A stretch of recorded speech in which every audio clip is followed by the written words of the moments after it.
berlaku ni, kalau kita dengar, kita bereaksi balik pada ucapan kempen daripada Saadi Awang ni, yang katanya dapat undi yang bukan Melayu Islam, dia sebut DAP, yang tak dapat undi ataupun menolak orang kata apa, masyarakat Melayu dan Islam, katanya peringkat awal. Tapi keputusan ini sebenarnya secara tidak langsung menafikan apa yang dia sebut sepatutnya. Saya sebut sepatutnya ni sebab ada klaim yang terakhir ni. Sepatutnya menunjukkan yang Melayu Islam terbukti dalam pilihan raya kali ini, walaupun dua penjuru dan ada undi Melayu terutama UMNO yang memberi kepercayaan dan juga undi kepada calon daripada perpaduan daripada mana kerajaan perpaduan. Cuma ni yang kata cumanya, cuma tak habis dekat situ Haji. Nak minta respon juga. Pasal di hujung tu akhirnya itu yang timbul pula satu sentimen yang dimainkan. Bahaya sentimen 3R ni. Dia kata pasal yang mengundi ni, itu yang kata yang mengundi yang calon-calon PH ni adalah orang yang tak tahu agama. Itu kata yang main judi, yang tak solat. Jadi menunjukkan kalau orang tu berdosa, orang tu buat maksiat, ni kaki sokong PH perpaduan. Jadi sampai bila sebenarnya nak terus kalau kita nak berhujah begitu, cuba cek fakta. Nombor satu, kadar jenayah yang dadah yang tertinggi adalah di Kelantan. Kadar jenayah seksual yang tertinggi adalah juga di negeri Kelantan. Ni fakta. Ketua Polis negeri Kelantan sendiri mendedahkan. Lalu kalau nak kata Johor ni rakyat Johor ni semua tak faham agama lah apalah, kenapa dekat Kelantan kadar jenayah dari sudut seks, dari sudut dadah adalah kadar yang tertinggi. Nampak baik sangat ke orang Kelantan, sampai oleh kerana dia orang sokong PAS. Lalu inilah yang kita, nombor satu, kita pun tak naklah guna itu sebagai ukuran. Tapi sekadar nak templak dia balik yang orang cakap macam tu, macam teruk sangat Johor, tapi sedangkan Kelantan yang bawah PAS, bawah Perikatan Nasional, bawah PAS, banyak kes yang teruk. Kenapa kamu tak fikir tentang itu? Ingat orang Kelantan semua baik begitulah juga orang Johor. Memang ada lah orang Johor yang jahat, yang ke mana-mana pun ada, kat Selangor pun ada, dekat Terengganu pun ada dan sebagainya. Tapi tak bolehlah kita cakap secara menghukum yang seperti itu seolah-olah orang Johor ni semua tak tahu agama. Dia macam Haji Hadi lah, yang dia kata orang Johor ni, dia kata apa, orang Sarawak. Orang Sarawak dulu kan dia pernah kata semua pakai cawat lagi, tak faham tentang agama, lemah pemahaman tentang agama. Ni yang masalah dia. Terlalu suka menghukum, melabel dan sebagainya. Hakikatnya apa yang telah berlaku di Johor, kita kena ucapkan terima kasih kepada UMNO kerana mereka telah turun dengan bersungguh-sungguh, khususnya Menteri Besar Johor, kempen untuk calon-calon Pakatan Harapan, dan menentukan bahawa undi orang-orang UMNO itu dapat diberi kepada calon daripada PH. Betul. Walaupun ada kajian-kajian yang mengatakan bahawa seolah-olahnya lah undi daripada UMNO BN tu masih lagi ramai yang pergi kepada Perikatan Nasional di Johor. Saya agak mempertikaikannya, kerana kalau kita lihat pada PRU ke 15, bila calon daripada daripada amanah, iaitu almarhum Datuk Seri Salahuddin Ayub, dia bertanding di situ. Kalau tak silap saya, dia telah mendapat undi sebanyak dalam berapa, 13,000 lebih ke 14,000 ke apa, kalau tak silap saya lah. Dan calon daripada BN telah dapat dalam 6,000. Ataupun maaf bukan, Datuk Seri Salahuddin Ayub almarhum telah dapat dalam 8,000 lebih, dan calon daripada BN dapat dalam 6,000. Dan daripada Perikatan Nasional dapat kurang lah. Tapi bila PRK yang baru-baru ini di Simpang Jeram, calon daripada PH dapat 14,000. 14,000. Walaupun kita tahu ada pertambahan pengundi, tetapi itu menunjukkan satu jumlah yang ramai, pertambahan yang hampir sama dengan jumlah undi yang UMNO perolehi pada PRU ke 14 ataupun ke 15 ya. Ini menunjukkan bahawa di Johor tu UMNO bekerja keras untuk nak memenangkan calon PH kerana mereka memahami kebijaksanaan di sebalik kerjasama BNPH itu.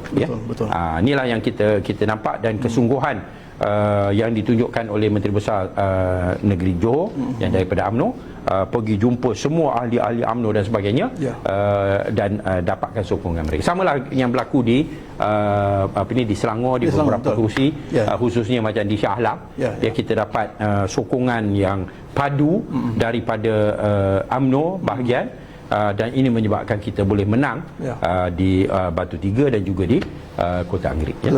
Dan menunjukkan, menafikan sebenarnya kenyataan daripada Ustaz Adi Awang dan juga Perikatan Nasional yang sebenarnya undi Melayu masih lagi berada bersama dengan perpaduan dan kena yakin dalam tempoh masa yang tertentu, macam Haji sebut tadi, dia mungkin jadi utuh. InsyaAllah. Dia kalau kita hanya dapat undi Cina seperti mana yang dituduh oleh Haji Hadi, seperti mana yang didakwa oleh Haji Hadi, memang kita tak boleh menang. Khususnya di Simpang Nenggam, Simpang Jeram. Kerana di situ pengundi Melayu melebihi jumlah pengundi yang bukan Melayu. Mungkin pun dekat Pulai ni pun, kalau kita tengok betul-betul jumlah yang datang balik, jumlah pengundi yang datang hanya 50, hampir 50%. Ya, ada yang kata hanya 49% sahaja, bukan lagi sampai 50%.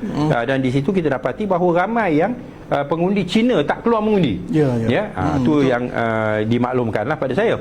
So di situ kita dapati bahawa kemenangan di Pulai itu sekalipun adalah hasil daripada sokongan sebahagian daripada masyarakat dan pengundi Melayu.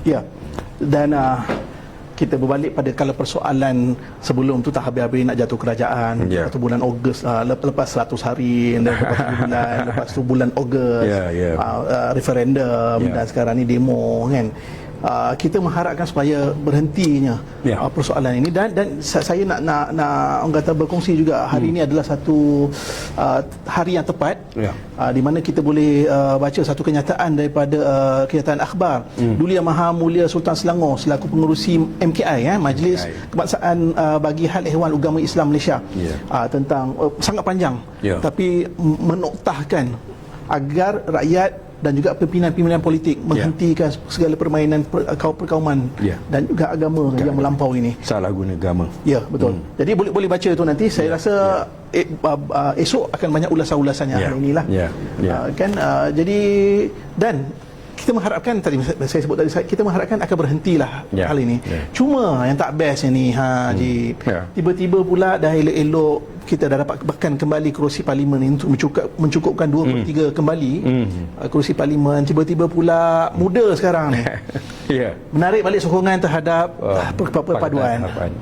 Jadi kurang satu kerusi untuk lengkap 2/3 lah. Banyak dia punya implikasi dia ni. Jadi apa yang boleh Haji ulas tentang keputusan muda daripada Syed Saddiq, YB Syed Saddiq, dan juga isu yang mereka rasa mereka tidak puas hati, isu DNAA ni. Dia soal isu DNAA ni ramai yang tak puas hati. Tapi kalau tak puas hati sekalipun, kita kena tujukan kepada pihak yang bertanggungjawab lah. Bukan kepada PMX, kerana PMX dah sebut memang dia telah berikan kuasa penuh kepada Peguam Negara. Walaupun minggu lepas saya dah sebut bahawa saya tak berapa setuju dengan pendekatan yang sebegitu. Walaupun kita memang tak nak campur tangan politik dalam tindakan Peguam Negara, di mana akan berlaku pendakwaan secara pilih kasih dan sebagainya, tetapi pada masa yang sama tak bolehlah diserahkan bulat-bulat kepada Peguam Negara, kerana janganlah fikir bahawa Peguam Negara ni pun tidak mempunyai kecenderungan politiknya, kerana dia dulu dilantik oleh orang tertentu, mungkin dia ada kesetiaan pada orang yang tertentu dan sebagainya. So kita kena pantau, dan jawatan Peguam Negara itu duduk di bawah PMX. Dia di bawah Menteri Undang-Undang yang duduk di bawah Jabatan Perdana Menteri.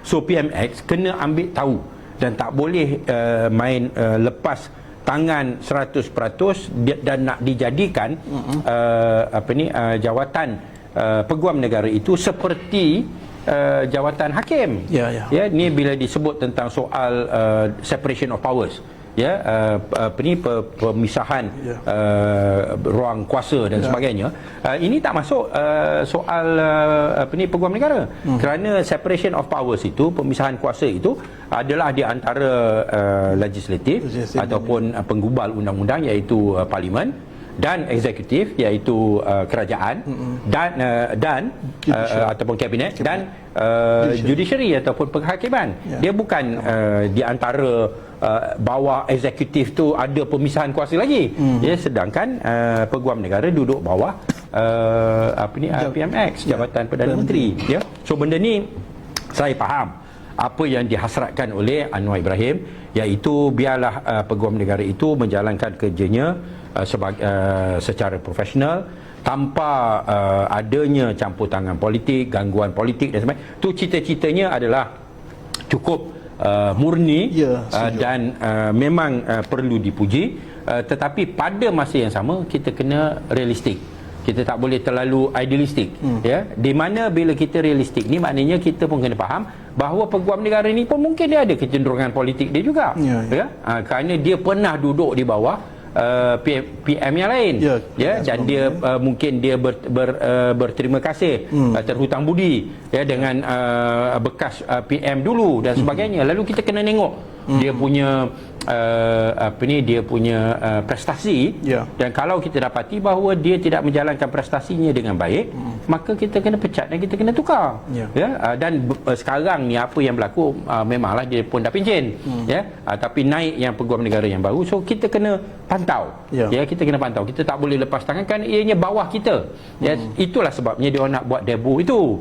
Kerana bagi mereka demo itu adalah bertujuan untuk nak bantah yang diperolehi oleh Zahid, iaitu yang dapatkan dia punya DNA itu, dan dia tujukan bantahan itu terhadap kerajaan perpaduan.